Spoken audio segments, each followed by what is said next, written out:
One of the roles of occupational therapy in the community setting is advocacy.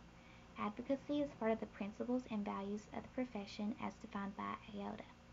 In the community, OTs are required to advocate for clients for multiple reasons. The roles of OT in advocacy include education, addressing unmet health needs, serving the underserved through health-related programs, promoting inclusion, and political advocacy. An example of another role that an OT would have in a community setting would be trying to get grants or other sources of funding to support the facility.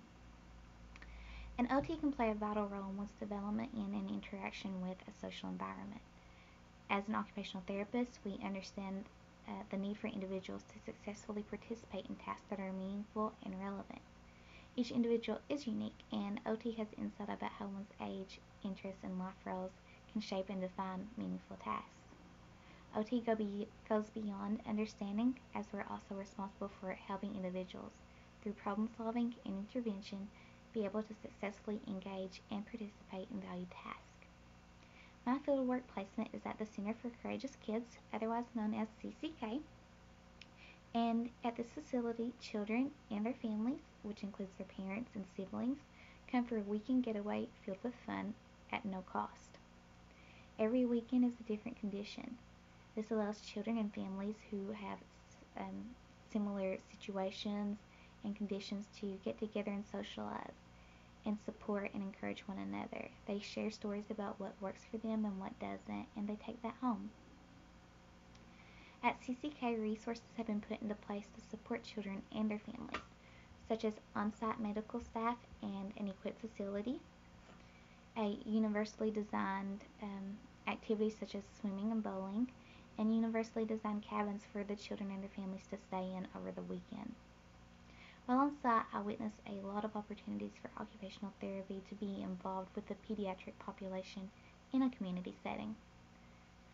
For example, at camp, an OT would be great to have at the woodworking station so that they can work on skills necessary to plan, carry out, and evaluate a wood building activity. This would also involve utilization of skills such as time management, memory, planning, organizing, and self-monitoring. The OT would also be able to take the skills from this activity and relate it to school or home tasks so that the children and their families have something to take home and build off of. They learn new things and become better because of them.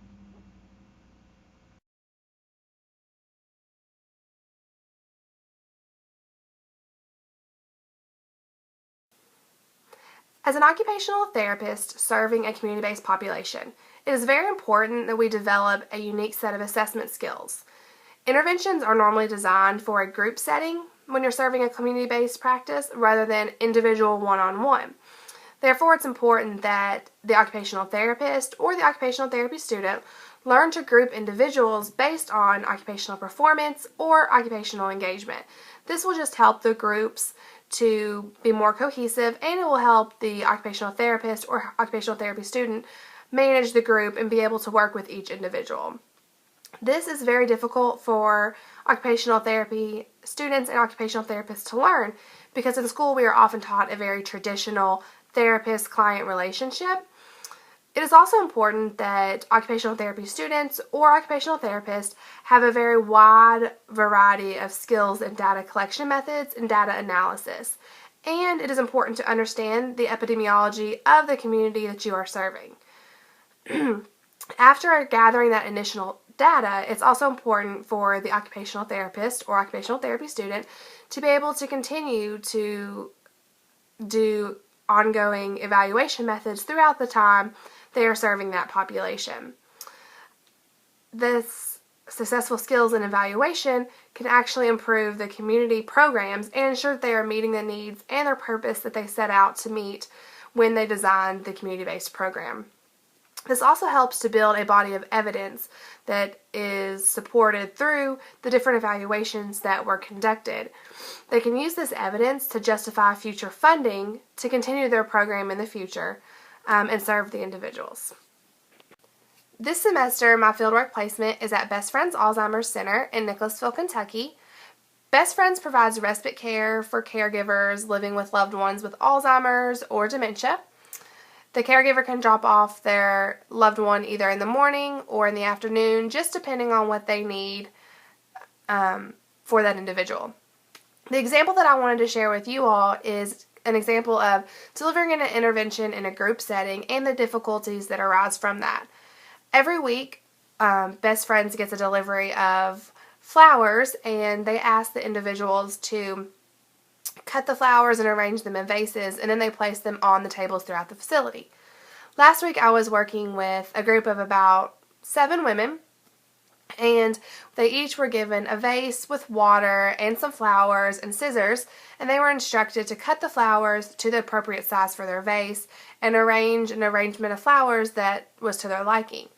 It was very difficult to help each individual in a group that size. I felt as if I was kind of running around trying to help everyone, and each individual was at a different stage in their disease, which made it a lot more difficult. Some individuals were getting off track and were losing focus, especially with the continuing participants showing up throughout the afternoon. So it just made it a lot more difficult to help these individuals. So I think it's extremely important that we learn to adapt and be flexible and just work with each person in the group. I'm very thankful for the experiences that I have had at Best Friends this semester, and it has taught me how to deal with groups and to be adaptable and flexible. And so I've just been very excited with this experience, and I look forward to the next few sessions that I have at the facility.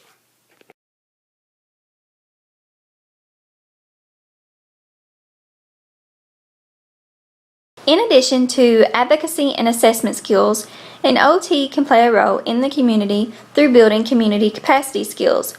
Community capacity building can be defined as exploring and understanding the community's potential and ability to recognize health issues. Every community has a need. However, some communities are underserved, and as a result, health disparities becomes an issue. This is often attributed to the lack of access to care within that community. And due to this limitation, exploring community capacity can be a challenge. Occupational therapists are trained in every community to recognize and identify needs. However, they must look past the ability to recognize capacity in order to address the health issues at hand.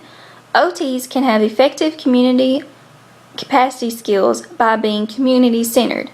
Being a community-centered therapist requires that one apply the same principles from client-centered care in a traditional setting.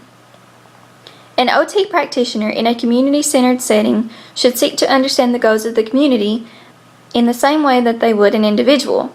This will allow the OT to provide meaningful interventions to address the community's occupational needs. Like Megan, my fieldwork placement this semester is at the Best Friends Day Center in Nicholasville, Kentucky. As Megan mentioned, this facility provides respite care for the families who may have a loved one that has been diagnosed with Alzheimer's disease and/or dementia. The fact that the facility recognized a need within the community to provide respite care for the families who may have a loved one with this particular diagnosis demonstrates their proficiency in community capacity skills. Overall, this facility does a great job at addressing some of the health issues that are associated with this particular diagnosis. One of the things that the facility does is provide various opportunities for the participants to engage in exercise, which, as we all know, is very beneficial to this particular population.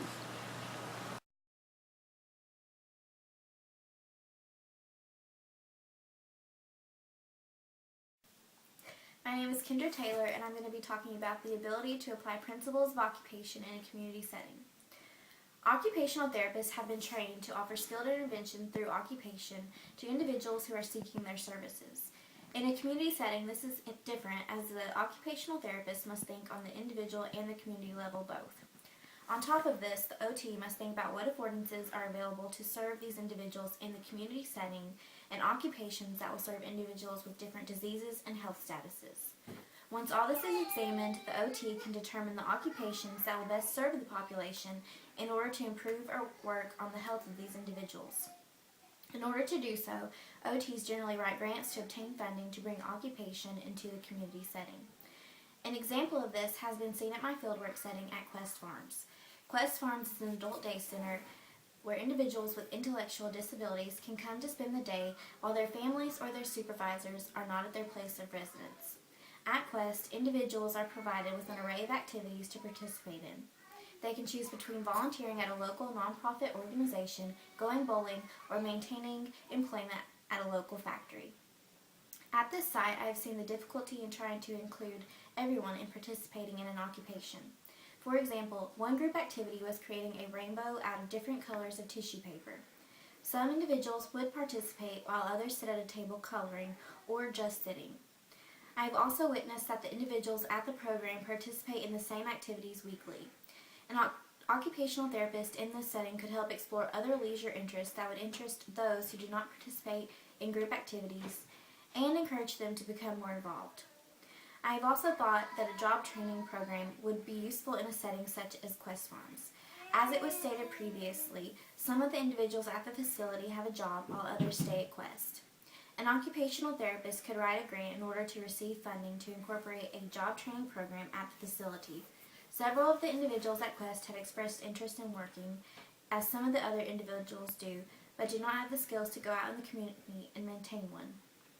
A job training program could teach financial management, as those who participate could learn how to manage their money, how to seek employment, how to perform at their job, and how to seek out a place of employment. This would help gain more individuals' interest at Quest and get them to become more involved within their community.